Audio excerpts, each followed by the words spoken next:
Hij heeft het weer geflikt. Voor de derde keer in de geschiedenis wint een Nederlander een Formule 1 race. En het is natuurlijk weer Max Verstappen. Hier in Moffert werd de overwinning van Max Verstappen in de Grand Prix van Mexico uitbundig gevierd. Als de zwart-wit geblokte vlagveld gaat de hele zaal uit zijn plaat.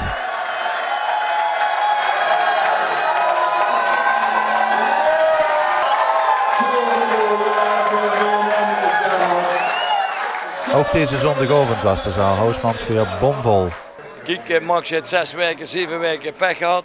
Maar als het zo doorgaat en hij blijft winnen op de eerste 3, ja, dan wordt het hier allemaal veel te klein. Het is zijn derde overwinning. Komen er nog meer? Nog minimaal 1 dit jaar. Ja. En vanaf volgend jaar wordt het standaard. Ik wil niet opschuppen, maar de zus, als hij alles in orde heeft, dan is het een hele moeilijke coureur om daarvan te winnen.